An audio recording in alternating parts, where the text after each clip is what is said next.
Good morning, everyone, and welcome to GI's webinar on the emergence from COVID. I'm joined this morning by three of our lovely clients, and Mark Lee will introduce them all individually in just a moment. But yeah, who better to have us to chair this event? Many people know him as the chairman of the Tax and Advice Network, widely respected independent commentator and advisor and mentor to UK accounting firms. Fantastic, but however, a lot of people don't know him as also the treasurer of the Magic Circle. So let's see what magic he has for us this morning. Over to you, Mark.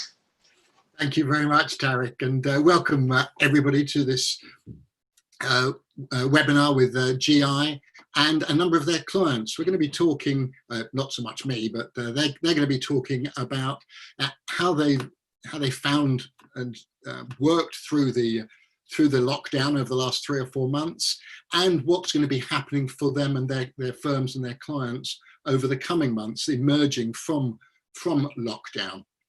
And also, of course, their experiences of working with GI, an outsourcing company that I've had the pleasure of working with for a while now. Great supporter of them, largely because of all the great client testimonials I hear from the accountants that they work with. But let me introduce our panelists for you today.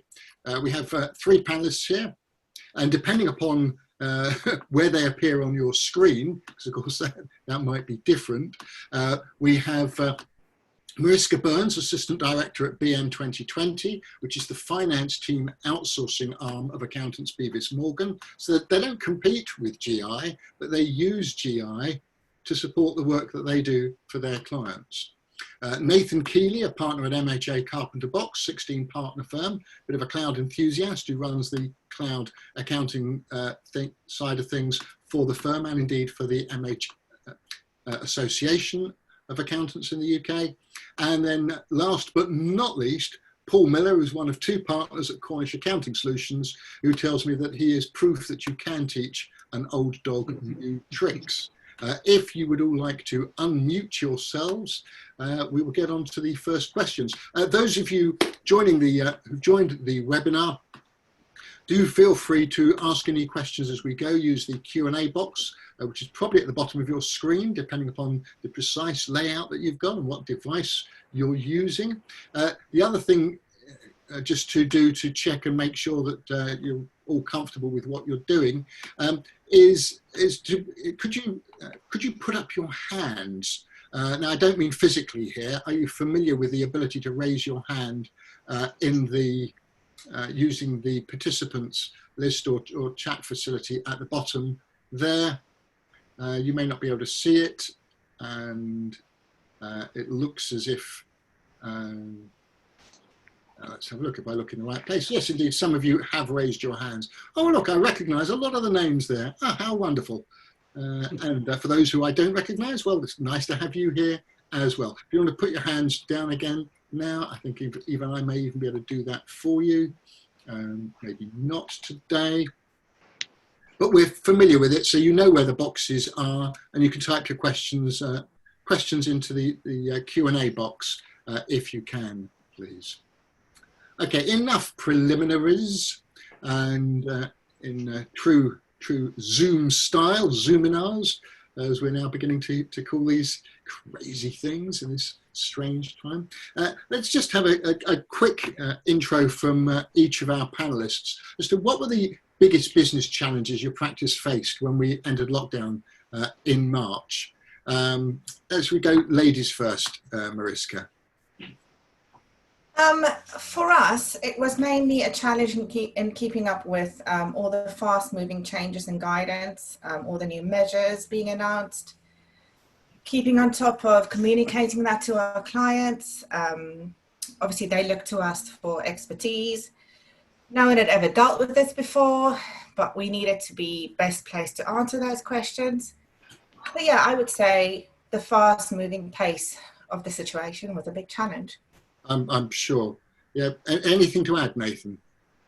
I think for us, significant sort of change was dealing with sort of CGRS, creating a separate team to look after that, which meant sort of taking them away from what they would normally be doing. So sort of making an adjustment to that. So obviously more work than we would normally have this time of year with the same resource. So it's been a challenge. We've done quite well in terms of creating like the COVID hub and stuff. So a lot of information available to clients and dealing with that centrally has been quite helpful. But that's probably been the biggest challenge. Thank you. And what about you, Paul? I think the problem was that we hadn't been here before. It was completely uncharted territories. The situation was evolving daily, and clients had big expectations of what they wanted from you, and it was trying to prioritise how to deal with the clients as to what was urgent, etc., and what was the best way to communicate with them. And did any of you furlough staff? We didn't furlough anyone. So we furloughed a couple admin people because of childcare issues. Yeah. Yeah, I think we did similar, and a couple of people based on age and health reasons.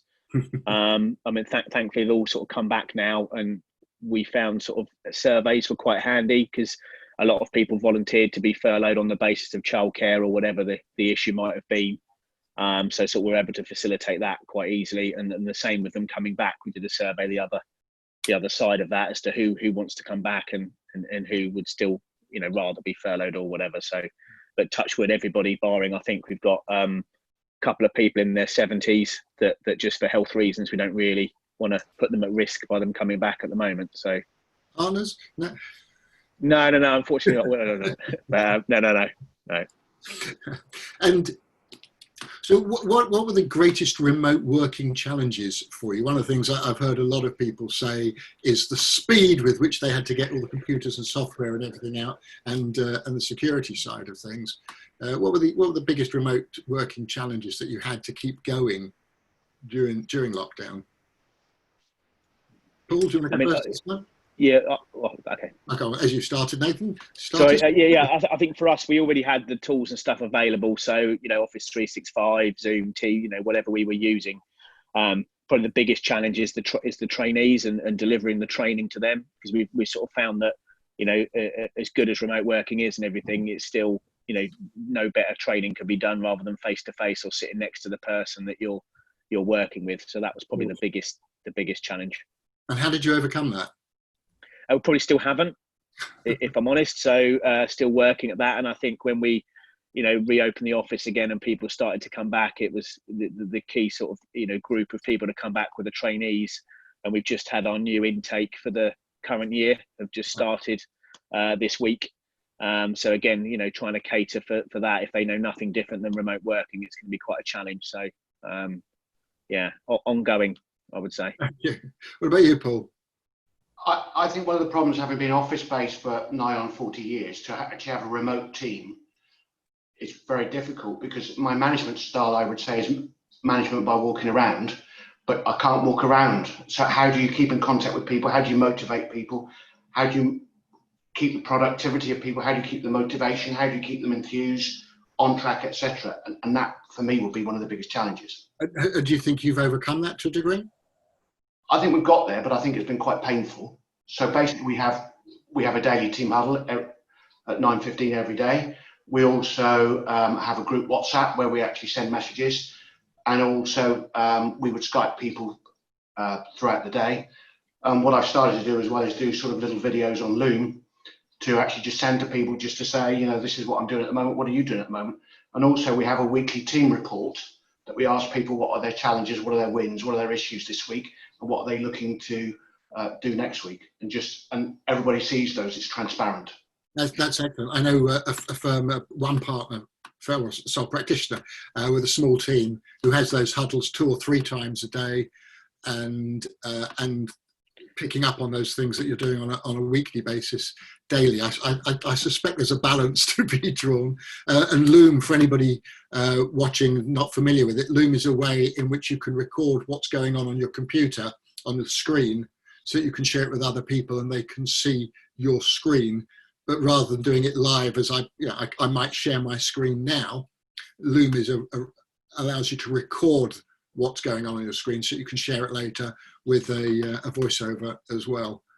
So it is a great facility. I know a number of accountants using it. What about you, Mariska, at BN 2020? specific to us, we had a new trainee who started the very first day of lockdown. So that was challenging. It's been challenging integrating the new trainee into the team, not knowing everyone, not having the opportunity to interact socially with anyone. From a personal perspective, boundaries was probably an issue, not stopping yourself working all hours of the day. Your clients work flexibly, your staff's working flexibly. So it was a challenge to not work all the hours of everyone else's hours. But yeah, I think we're getting used to the new normal, I guess. And does that include, in terms of involving the teams or whatever, does that include sort of quizzes and social stuff to help people sort of spend time? Yeah, we have lots of catch-ups. We have lots of catch-ups with staff, certainly weekly work catch-ups, more social catch-ups, just trying to interact more, I would say.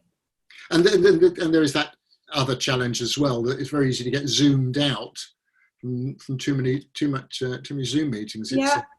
It's more tiring focusing on a Zoom conversation than it is on a phone conversation.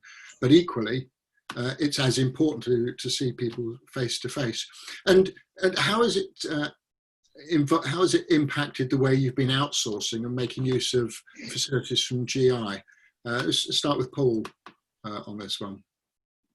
As always, it's all about planning your workload, making sure that what you need to do, you prioritise, etc., etc. So it's just made sure that we had to focus.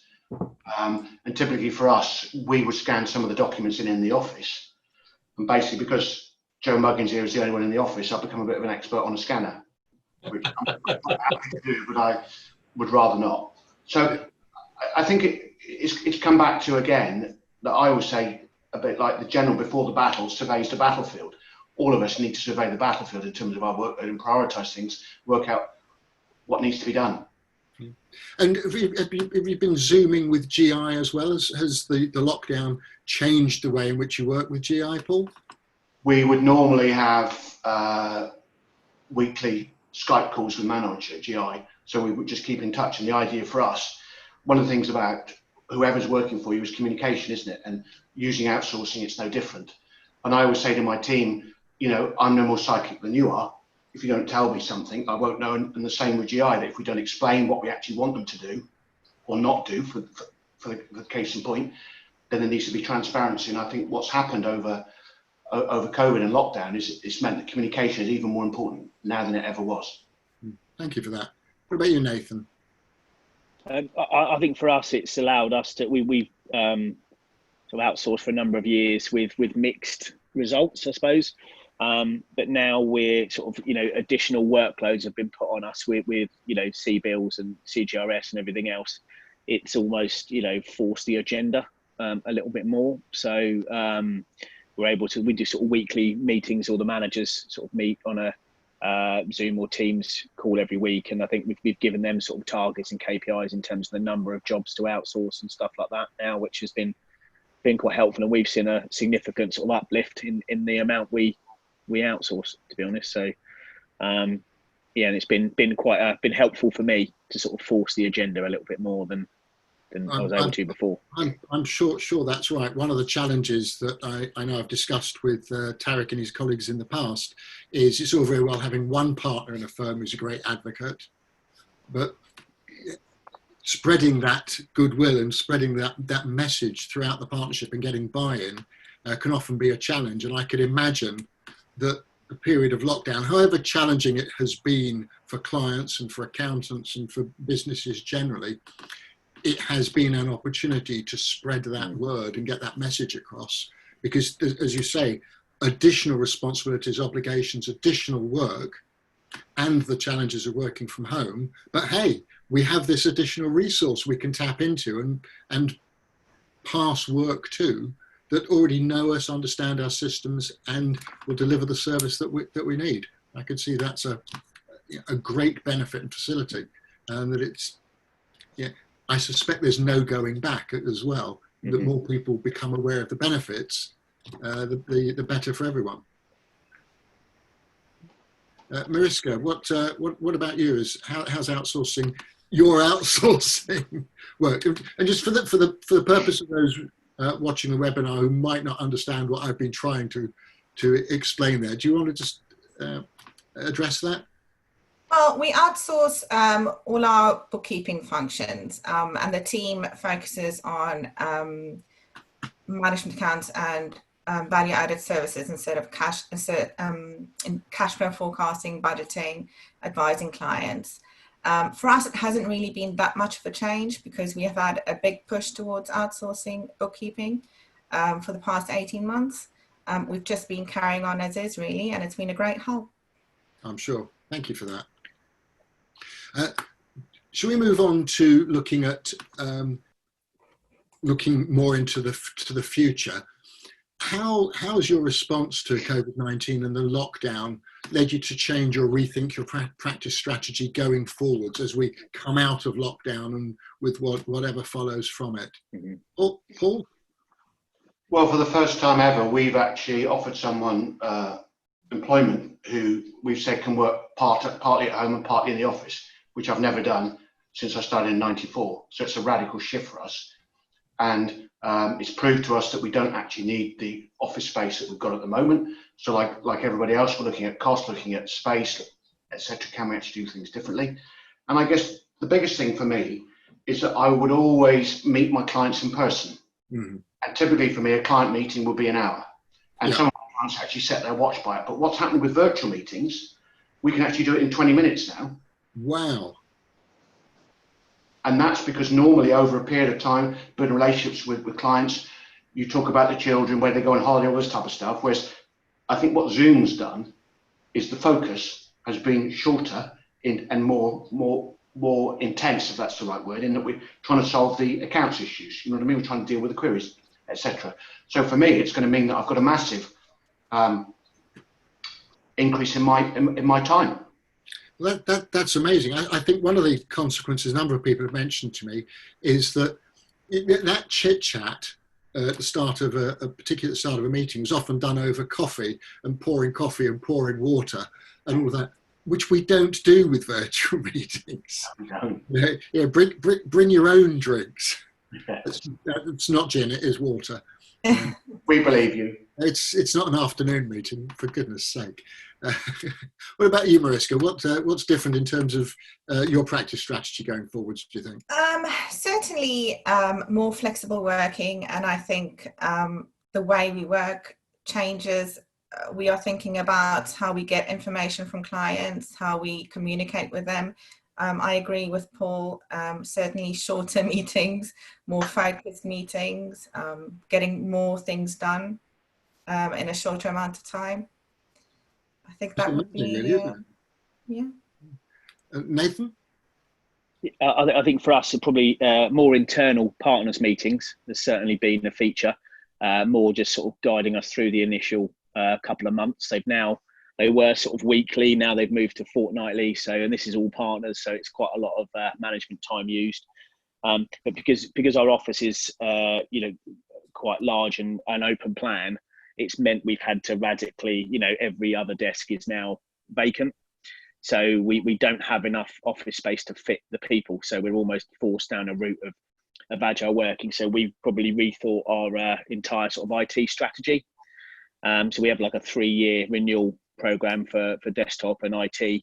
We're now flipping that to be all laptop versus desktops. So that's been quite a significant sort of spend, and because obviously laptops don't last as long, tend to break more frequently.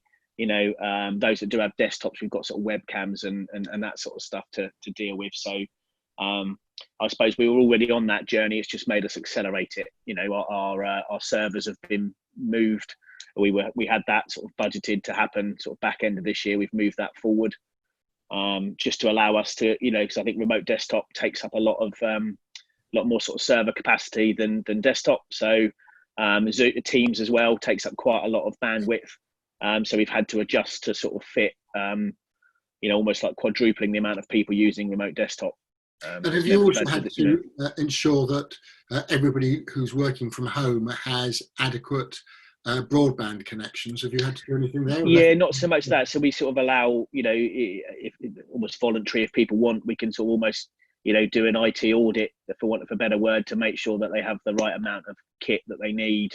Broadband, not so much of an issue, because I think most people have broadband is almost triggered by watching TV, I suppose, and other things. So that hasn't been so much the issue. It's more of like that they share a laptop, for instance, between two people, and they're both working from home. So we need additional stock to be able to support that.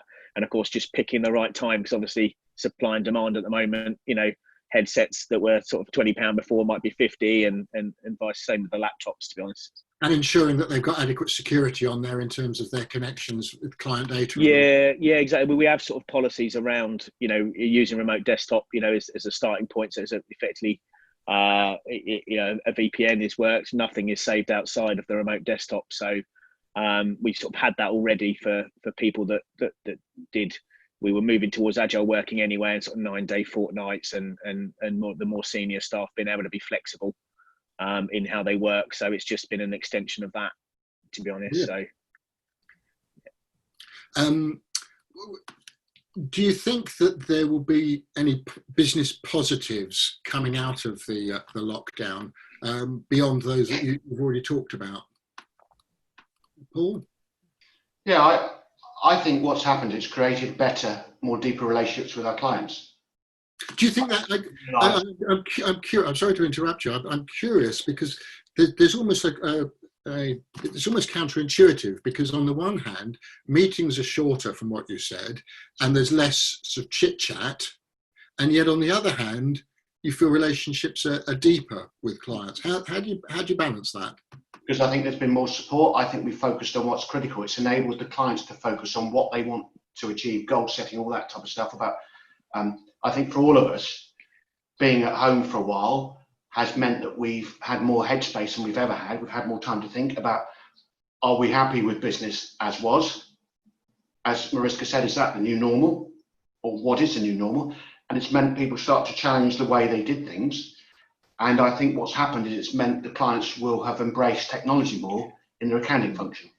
I think you're absolutely right. And I think also, and you've all alluded to this, clients have recognised that the service they get from their accountant can be more than simply compliance. And I'm sure all of you were focused in one way or another on giving clients advice or being available for advice. But what a lot of accountants are telling me is that clients are recognising that they can come to their accountants for advice, and that also helps build and deepen relationships. What's your view, Nathan? I think for me, not having to travel to a client has meant that's what's given the extra time to be more productive and spend more time with clients. I think. I mean, we were quite lucky that the sort of percentage of clients that were using cloud technology was already pretty high, and it's just basically accelerated that further. But I think as well, we're sort of seeing the type of work and the type of new work we're winning is not compliance focused as much at the moment. It's more of the outsourced finance function, and people are now realizing that that now everybody's working from home. I don't need a full-time person. I can call on the accountant to give me half a day a week of an FD, maybe a day of rather than having to recruit a finance team. They're able to outsource it, and everybody's looking at costs. They have less office space, they're looking at costs, and they don't necessarily, we can provide that service remotely at a cheaper rate than them employing full-time people, and we cover the usual, cover holiday, cover sick pay. They don't have to worry about the various bits and pieces that come with employing people. So it's been quite a significant shift, I think, with that.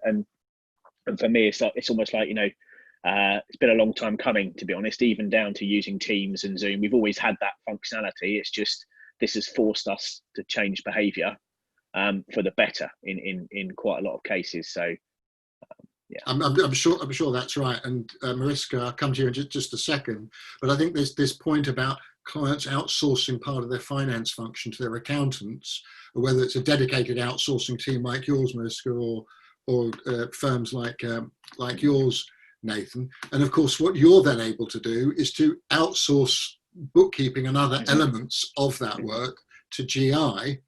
And again, you know, nobody in the UK is having to recruit and build up teams in order to provide this additional service to clients, because that's you know, the scope that GI gives you in terms of the work that you're able to outsource to them. Mariska, what's changing in terms of your business strategy? I mean, really all of the above, Paul and Nathan. I think one big positive I did want to mention was being able to trust your staff to do their jobs, even while not looking over their shoulder. That's been amazing. You know, we've got really good staff, and they've proven that through all of this.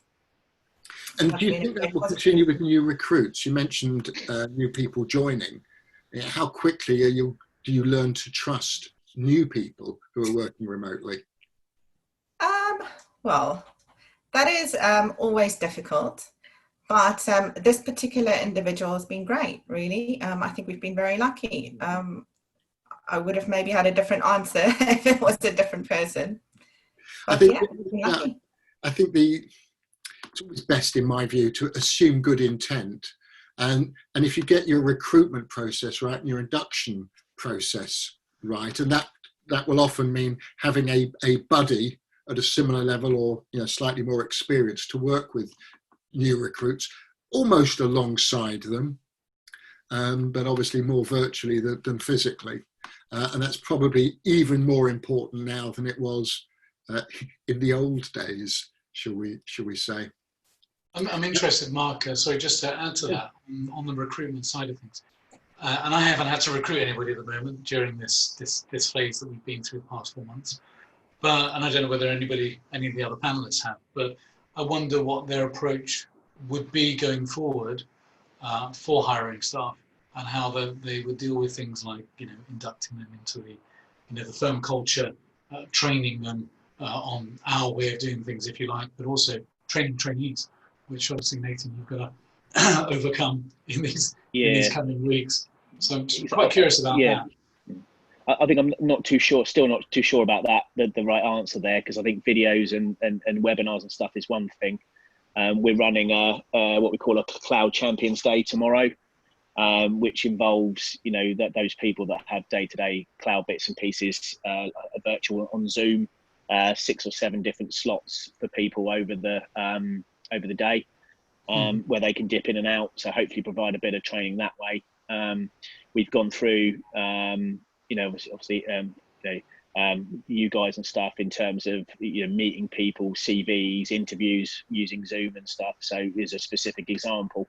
We're looking to do, you know, more with GI, using specific individuals. So we're going through a almost interview process, you know, with that at the moment, and just it's quite different for us. You know, how do we give them remote access? You know, all of these sorts of questions are coming up, which, you know, to be honest, it's been quite helpful because we've been able to talk to other people that have gone through a similar experience and sort of lean on them a little bit in terms of what's worked. But it's been quite easy, to be honest. You know, we haven't had, it's probably better for the person you're interviewing, because they can do it from their own home. It's a little bit more laid back and relaxed rather than coming into a formal office environment and doing the traditional sort of interviewing. I agree. Yeah. What about you, Mariska? I think we probably do need to rethink our training manuals and how we train people, and more efficiently and more remotely.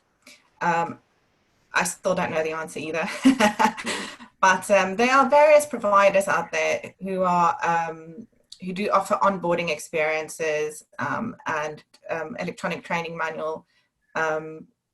So something to look at. Yeah, I think before we come to you, Paul, I think there's a danger in outsourcing the induction of people in terms of the firm's culture and the like. I was quite taken by the idea of having a VIT member, virtual induction team members. So you know, on the training or the HR side of things, somebody's designated as VIT, virtual induction team, and I'm aware of somebody who tried to expand that to vitamin. So you get virtual induction team and managing individual newbies. Very good. Like the acronym. Yeah, I'm a bit of an acronym maniac, and my apologies to anybody on the call who's a member of PAULA. PAULA stands for People Against the Use of Lousy Acronyms. So, Paul, what's your view on that? I think training and trust always comes back to values, isn't it? I think the problem that we've maybe all experienced in the past is that we've recruited because we needed someone who isn't necessarily the best fit for what we've done, and we've made a short-term decision that we think anybody's better than nobody. And actually, in my 26 years on my own, that is one of my mistakes. And I think now we would want to spend more time understanding the recruits, etc., people who'd applied, to understand that their values were aligned with us, because it's the same with adage, isn't it? If people have the right values or the right attitude, I can train them. I think it's, yeah. If they're not really aligned with us, then we'll always be like two brake pads rubbing against each other, creating friction and creating heat, and that's not what we want. Great analogy. One of the accountants I've been mentoring for some time talks about the fact he always recruits by attitude, because he can train the technical side of things. And I think one of the challenges, and I think you've all alluded to it in one way or another, coming out of lockdown, with people working virtually and freeing up time, it's a question of what is it we want that time to do? Do we want that time to do more advisory work? Do we want that time to do more compliance work? And if it's compliance work, the fact that historically we've had somebody in the office doing it, we've proven over the last 3 months that it's fine to have people doing the work virtually and remotely. And so I would expect to see more people doing that, using, considering outsourcing to do that work, rather than necessarily recruiting to do that work. I'm conscious that we have, I mentioned outsourcing deliberately there, partly because this is a GI conference, a webinar, but also because we have some poll questions. Anto, could I invite you to share the poll question, and we'll see if we can get some of our attendees to respond to the first question in the poll. So, do you think outsourcing would improve your practice efficiency? A simple one, just yes or no. If you would, if you click on the appropriate button, and we will see how we go. Let's give it a moment or so for people to vote, work out how to do it if you haven't done it before. As hosts and panelists cannot vote, so that's one less. Yes. I'm glad you said that, because I clicked on it 5 or 6 times and it didn't work. So. Yeah, off and away. You're able to show the results on that, Anto? There we go. So 2/3 of people think outsourcing would improve their practice efficiency. Excellent. Now, of course, it is perfectly feasible that we're preaching to the converted here, because I know many people on the many participants here are already clients of GI. Equally, I see a number of names there that may not be clients of GI, but who come from my list or other places where the invite was shared. So that's good news. I think two-thirds of the people on the call. That's good. We had a second question as well. Let's put the second one up as well, please, Anto. I think it's I'd expect this to be pretty similar, frankly. Do you think outsourcing would help you reduce costs? Because that's typically how accountants tend to think of practice efficiency. But maybe there is more to it. So yes or no, do you think outsourcing would help you reduce costs? Just run that very quickly. 5, 4, 3, 2, 1. Okay, let's have a look at the responses on that. And hey, even more people think that it could help them reduce costs and would help them be more efficient. So there we go. That's a greater proportion there. And I appreciate we're not letting everybody. I'm doing this quite quickly, and looking at the number of attendees here, we're not seeing anything like everybody voting, but we're getting a fair picture, I think. But there's a follow-up poll question which I'll come to in a moment. There's a related question here that we probably need to consider, which is, have you dealt with your staff's well-being and mental health throughout the last 3 months of lockdown? What, if anything, have you done with that in mind?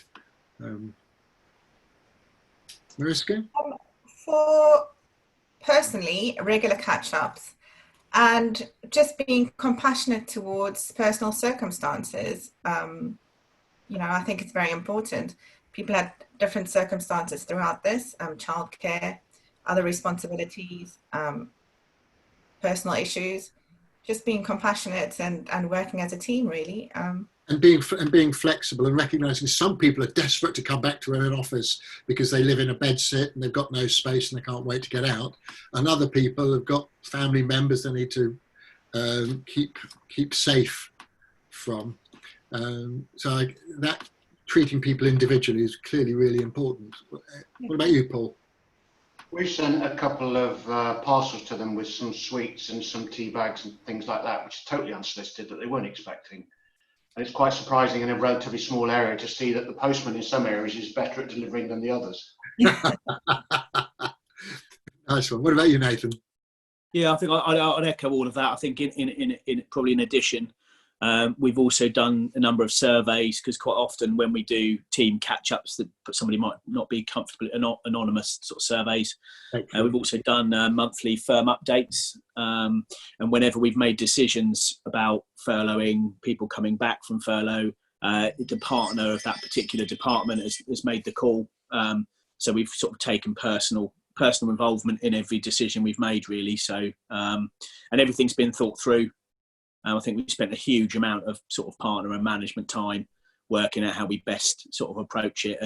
And for us, it sort of feels like, we were able to accommodate all of those that wanted to be furloughed. We've been able to accommodate all of those that want to come back at the times they wanted to. So it feels, pretty good, to be honest. We've had a couple of people that have sort of retired or made decisions based on COVID, which we've been able to accommodate, just, in terms of, look, we tend to have a couple of individuals that are sort of well into their 70s and stuff that work for us, and COVID has been a decision for them to say, look, just uncertain times, I'm needing to make decisions. So we sort of accommodated all of that, and just basically listening to each person individually. The managers have had, daily, weekly catch-ups. We've done sort of whole team sort of catch-ups, virtual drinks every first Friday. We've done a virtual quiz, a whole lot of trying to make it as normal as possible. I love that. And virtual drinks never sounds as good as it is. I know what you mean. It's everybody drinking alone, but together as opposed to virtually. Yeah, it's not. And this is where sort of Zoom and Teams, there's quite a lot of the gallery view on Zoom is better than the one on Teams. So yes, whilst we use Teams for everything internally, because of the Office 365 integrations and stuff, Teams has meant the gallery views a lot more helpful. Yeah. And to be honest, and people can vary their backgrounds a lot more on Zoom. So you get, it's just, yeah. Yeah, it can be a lot more fun in that regard.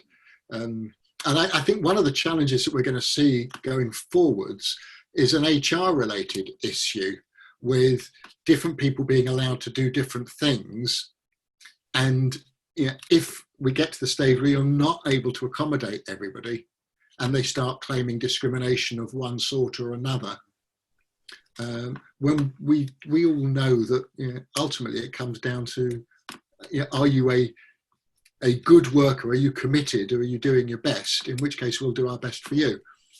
And sadly, that not everybody ticks those boxes. But I think there's going to be some HR issues to come over the next few months as we start coming out of lockdown, and not everyone can be accommodated. But I think that's where the culture is important, and that's what COVID has meant. That's the hardest. That's probably the one missing gap we would sort of find, is that whenever you're interviewing people or talking to them, it's almost like the culture of the firm you're trying to promote is a lot easier to do when you do it in person. Yeah. Virtually is fine, and you might get close, but just doesn't really feel the same. And I think, whilst you all sort of work together, it's just a lot easier in person to understand, where somebody's coming from and that they are, part of the team.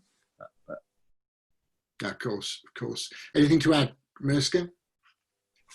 No, nothing really. Well, let's move on. Just before we move on to talk more about the future, just remind attendees, if you've got any questions you want to ask, if you want anybody to elaborate on anything, feel free to pop questions into the Q&A, and we'll endeavour to deal with them during the webinar or afterwards if we can't get to them during the webinar. Moving on to the future, what are you doing now in your practices to prepare for the 6 months? What challenges you'll face down the line? I've alluded to one there that some firms will face on the HR side. But what other challenges are you anticipating you're going to face over the rest of 2020 and start of 2021? Mariska, do you want to go first on that one? I think the biggest challenges for our clients will start when this government support ends. And to not stop being there for clients just because we can't submit their furlough claims anymore or help them with a loan application. So just being there for clients after all of the support ends will be, challenging, but we have to do that. I think you're absolutely right. I think one of the challenges will be keep maintaining the momentum of keeping in touch when there isn't necessarily something obvious that needs to be done or that they need help and support with. So that's a good one. What about you, Paul? I think that the problem is, I think we've been diverted to other work at the moment when traditionally we would have been preparing accounts. And I think my concern would be that I suspect there's going to be a backlog that we're going to need to play catch up. And obviously, depending on what the government does in terms of filing deadlines, etc., we may have a bit of leeway, but at the moment we don't know. So it's how do we plan in for all the work that we should have been doing, but we haven't done. Outsource it. Easy. Thank you for that. What about you, Nathan? We can on the second question, we can delve into that deeper and I'll give you my thought. I think I'll probably sort of echo both the comments really, but I think, it's preparing the firm, so rather than focusing on the client, focusing on the firm itself is preparing for the, when government assistance does stop and all the deferred VAT and personal tax becomes due and rent quarters and stuff like this come up, it's preparing for, the fallout of business failures and the impending, economic issues that will come off the back of government withdrawing support and all of the liabilities falling due all at the same time. No, it's not very good planning, to be honest, if you think about it really. But and I've been saying for some months that on the personal tax side of things, the ability to defer the 31st of July payment, as soon as I heard that could be deferred until 31st of January, I went, well, clearly sometime between now and then, they are going to say that all the tax due on the 31st of January can be spread over the next 6 months. Because quite clearly, people aren't going to be able to afford to fund it all in one go. And what that may mean is that we then end up moving to monthly payment of income tax almost by default, because they're going to have to make that facility available before, in respect of all the tax falling due on 31st of Jan next year. But let's wait and see. I'm a magician, not a mind reader. So, arguably that's HMRC's vision. Yes, exactly. In any case, right? So if they're sensible, which who knows, could be an opportunity. But I think the fact they've almost automatically deferred the July payment to January without you having to ask for it, I think it's been quite challenging because we're trying to encourage clients to pay where they can. So that again, just because you can defer it doesn't mean you should.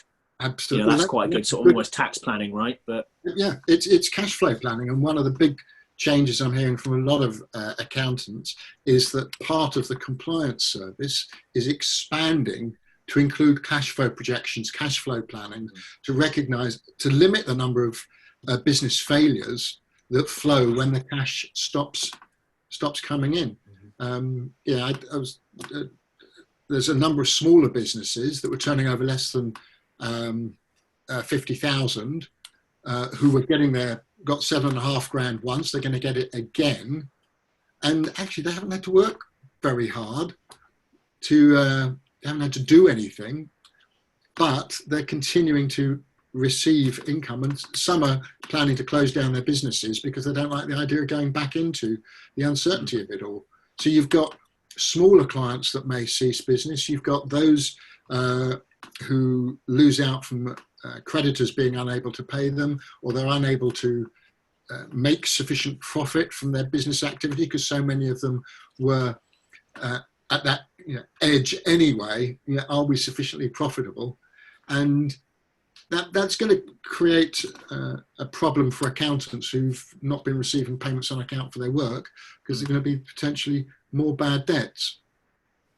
And you've got all of these challenges to come later in the year. Mariska, what have you identified as a perspective, the need to prepare for what's coming, or what may be coming? Well, to prepare, I suppose, like I said, just being there for your clients after all the government support ends, helping them make their business more robust, helping them achieve targets, helping them with cash forecasting, budgeting, see how long they've got until they need a new fundraise. Yeah, we just need to not go back to the old way of doing things and just focusing on compliance and focus on what actually adds value for the client.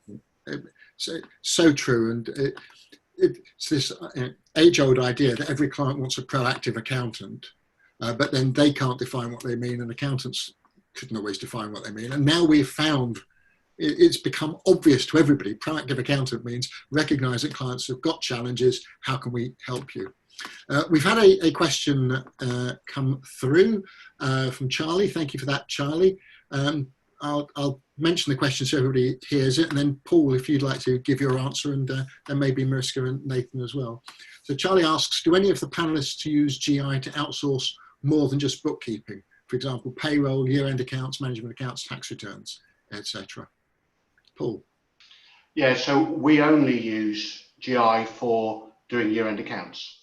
And we've been outsourcing for over 10 years now, and that's what we've always done, because we think that's the best use of GI's time. And what GI's taught us is that we need to systemize our approach, we need to think it through, and it's meant that there has to be one way of doing things. And so what it's done is it's actually forced us to rethink about how we do things and what we do. Brilliant, thank you for that. Nathan? Yeah, I think we've sort of pretty similar, been outsourcing for a number of years, and found that year-end accounts works better, because that's where the bottleneck tends to be, and it's a bit of a safety valve we can turn on and off. I think where GI is different is that it's quite a rigid process of sending work. So we would scope out what we send them, make sure we send them the right information. It comes back with agreeing the sort of scope of the work we're giving, whereas bookkeeping is slightly different in that you're just giving somebody something to do. It's less, and we found that works better, but we're now sort of moving into looking at bookkeeping and data entry and that sort of stuff as an option more than we did before, just because that's where we've seen a growth of work, and that we've probably got more of that work than we've got people. So therefore, similar principle. It's a good safety valve for, again, but following the same model for year-end accounts, where it needs to almost be blocks of work, not half an hour or an hour, or just helping out a little bit like an in-house sort of employed bookkeeper would do. So it becomes quite regimented, and the communication part's been pretty key in terms of you have communication at the end, communication all throughout the job in terms of queries and calls, and at the end you sort of get feedback sheets and stuff. So it's been a good process in terms of we can ensure that the quality that comes back is better from a year-end compliance point of view, because what can really easily happen is there's no communication through the process. You agree to the job being done because it's at the right price and seems efficient and helps you. The job then comes back, and because you haven't communicated through the process, it then takes you longer than it would have done traditionally, because you haven't spoken to anybody to make sure the disclosures are correct and everything else is done in the right sort of fashion. So we've almost sort of going both routes. Don't really look at it from a personal tax or a payroll perspective, because you tend to find that could be quite automated, and pretty much it would only ever really be used as if we just didn't have enough resource to get through all the tax returns. So it may be a January, December sort of problem, but I can understand that. What about you, Mariska? We mainly use GI for bookkeeping. It's allowed us to focus on the more value added services for our clients. It's allowed us to spend more time with our clients. And it's also allowed us to upskill our trainees quicker, so that they're not spending all their time doing bookkeeping, but progressing onto other tasks. So it's been a great help to us, especially during this time where we did have staff available to deal with all the extra work and not having to spend time or have resources solely for bookkeeping purposes. Thank you for that. Tarek, I'm sure you can tell us about other accountants, clients of GI, to what extent they make use of the wider range of outsourcing services that are available. Yeah, absolutely. I think between the three clients that we have here, thankfully talking very nicely about GI, we cover most bases of what we do, but we do get called in for a number of special projects as well. So, for example, we're doing a due diligence exercise now for a large acquisition of a Swedish business. So where we're asking to basically do the number crunching. So we won't be doing the commentary around the due diligence, but we'll be doing the number crunching around all these sort of P ratios and so on and so forth to help them with that. So there's lots of different areas that we've got involved with, and another area that we've been exploring with one firm in particular at the moment is getting a little bit more involved in audit as well. So some of the more mundane aspects of audit, I shouldn't have said that, but some of the more mundane, not being an auditor myself, mundane aspects of audit, we've the desk type auditing, we've been getting involved in things like that. And is there a fair number of clients for whom you're providing outsourced payroll, outsourced tax returns? Oh yeah, absolutely. Yeah, absolutely. I mean, it's across the board. And as you know, I wear two hats, so I'm also responsible for a child accountancy practice, McAlvin's, and all our payroll is outsourced. We have, just to give you an idea, sort of ratios of staff, we've got about 40 people in the UK for McAlvin's. Sorry, are you talking about GI or McAlvin's here? No, just McAlvin's. So the accountancy practice, are about 40 people in the UK, but we've got a dedicated team in India of about 10 people that support McAlvin's. So sort of 20% of our staff, if you like, are, outsourced to GI, and that just so happens to be the case. So obviously, we outsource. We try to push as much to our outsourcing division. That makes sense. Thank you for that. One final question, because I want to make sure we finish by 12 o'clock. But one final question that's come in from Paul. Have any of you clients here, have any of you faced resistance from clients that you're outsourcing their work rather than it being done locally in the UK? And just while you think about that for a moment, I'll give my view on this, is that any decent engagement letter is going to allow the accountant to outsource work, because not every accountant does work only with employees. Many accountants use contractors or outsource to local bookkeepers or tax support facilities or whatever. And as far as I'm aware, I've never heard an accountant say that their clients cared where the work was outsourced to or who was actually doing it. But I appreciate it does happen occasionally. But if the three of you would share your experiences on that, that would be great. Paul? On the odd occasion, yes. Yes, what? Sorry.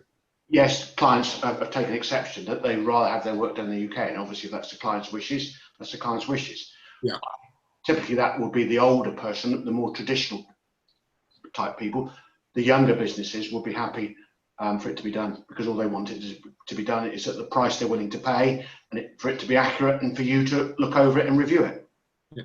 And do you feel do you feel it's obligatory to indicate that you're outsourcing, whether in the UK or elsewhere? Because most accountants don't tell clients that they're using. Everything in life, you pick your battles, don't you? Yeah. If you know your clients well enough, you know the ones that you will be more open with and the ones you'll be less with. Yeah. But in the first instance, when you're talking to prospective clients, I can't imagine you'd tell clients whether you use contractors or outsourcing or whatever else. No. What about you, Nathan?